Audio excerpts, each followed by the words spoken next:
Kembali bersama Hanta Yuda dalam DBS To The Point. Mas Hanta, pertanyaan saya dan mungkin juga pertanyaan publik.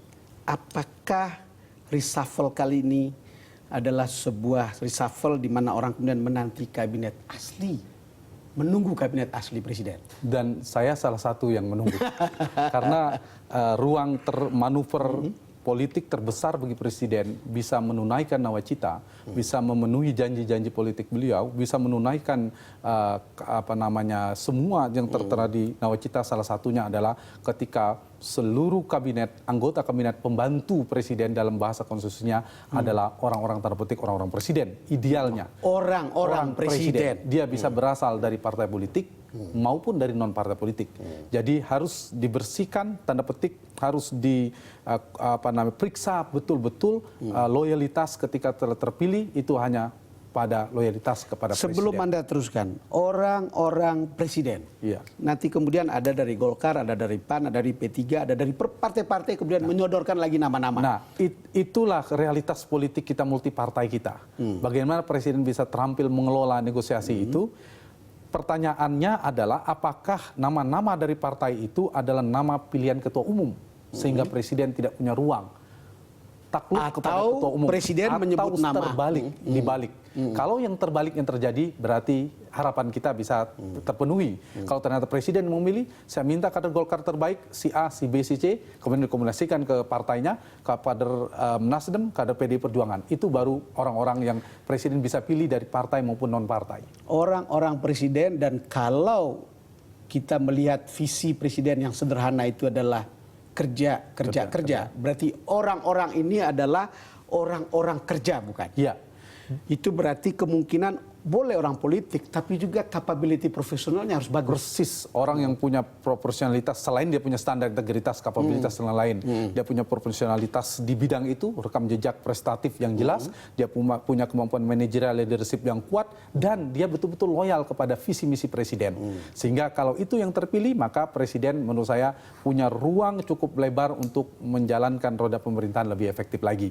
Karena ini berkaitan soal legitimasi politik yang dimiliki presiden. Presiden tidak hanya membutuhkan legitimasi secara horizontal, dukungan politik dari parlemen, tetapi juga menjaga harapan publik secara vertikal tadi. Bagaimana caranya? Maka kinerja harus terus ditingkatkan. Kalau kinerja ditingkatkan, tingkat kepuasan naik terus. Bagaimana supaya kinerja ditingkatkan? Presiden membutuhkan orang-orang presiden tadi yang betul-betul bekerja hanya untuk presiden. Sekarang ada pertanyaan begini, Mas. Ada orang partai akan diambil jatahnya, tapi kemudian kalau tidak diambil jatah itu akan ada orang profesional yang diambil jatahnya oleh orang partai. Ya, dikotomi itu mungkin agak sulit karena profesional dan partai, karena ada orang profesional di partai politik, tetapi sebaliknya ada orang partai politik, ada juga di luar partai politik yang tidak profesional. Jadi basisnya presiden harus betul-betul kinerja. Jangan sampai begini, ada dari non partai kinerjanya tinggi, kuat sekali, tetapi karena memenuhi keinginan partai-partai, akseptabilitas partainya rendah, kemudian dikorbankan oleh Pak Presiden, padahal secara kinerja baik. Atau sebaliknya, ada dari kalangan partai tidak boleh dievaluasi kinerjanya, tetapi dia merepresentasikan kekuatan sebuah partai, itu tidak boleh dievaluasi dan tidak boleh tergantikan. Nah, ini yang tidak sehat menurut saya.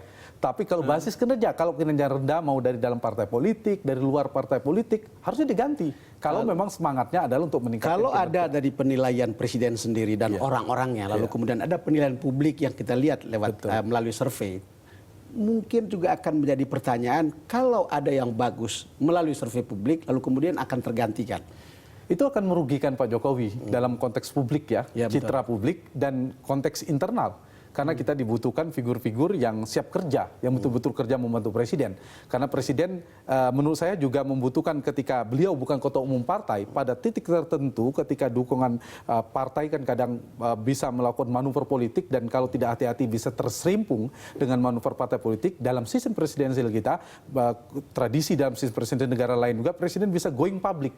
Dia mengadu kepada publik, meminta dukungan publik. Itu kerap terjadi dalam beberapa kali Bang Don katakan tadi. Tapi kalau misalnya dikorbankan menteri yang Bang Don katakan tadi, agak sulit di sana yang harus hati-hati bagi Pak Presiden. Sehingga harus memelihara harapan publik, merepresentasikan adalah menteri-menteri yang juga memberikan dampak positif pada dukungan publik. Mas Hanta, kalau tadi mau cari yang kerja, apakah faktor pembuat gaduh akan menjadi hitungan dalam reshuffle kali ini menurut Anda? Kalau berangkat dari 3 hal tadi, kinerja, soliditas internal kabinet, dan konsolidasi koalisi, itu bisa masuk. Tetapi juga bisa dilihat kedua, ada yang gaduh produktif dan ada gaduh yang tidak produktif. Kegaduhan yang misalnya menterinya disloyalitas, dia mengalami loyalitas di luar aktor presiden, menurut saya pantas dievaluasi. Tapi kalau dia sedang menjalankan misi presiden, itu lain cerita. Jadi tergantung pada tergantung pada kegaduhannya itu produktif atau tidak dalam konsep konsolidasi demokrasi. Kenapa saya tanyakan ini, Mas Hanta? Karena belakangan ini sudah tidak ada kegaduhan dalam 2-3 minggu terakhir. Berarti tidak perlu lagi nama-nama itu. Tapi kalau misalnya ada reshuffle kabinet, kemudian ada efek nendang, artinya ada terobosan proses politik karena diisi oleh, seperti Bang Don ulang-ulang tadi, yang kerja, sudah memberi harapan sangat positif. Yang kedua, semakin solid kabinetnya, semakin jelas soal kegaduhan tadi sudah semakin mengecil. Yang ketiga, didukung oleh konsolidasi politik koalisi yang cukup baik. Menurut saya pada tentu kita pantas untuk optimis pemerintahan ke depan lebih baik lagi. Tapi kalau tidak memberikan adonan proporsional kombinasi tadi, hanya sekedar memenuhi keinginan politik partai-partai, saya khawatir nanti mengulang sequel sebelumnya. Mas, kita tahu bahwa nama dan hari baik itu hanya ada pada Presiden Jokowi. Walaupun Wakil Presiden Yusuf Kala mengatakan menunggu hari baik. Saya ingin tanya kalkulasi Anda tentang possibility reshuffle dalam waktu dekat ini. Saya membaca pola sebagai akademisi tentu dengan data. Pak Jokowi satu, ketika Pak Joko Widodo ketika ada tekanan sangat keras biasanya tertunda. Tapi sekarang kan sudah agak turun. Betul.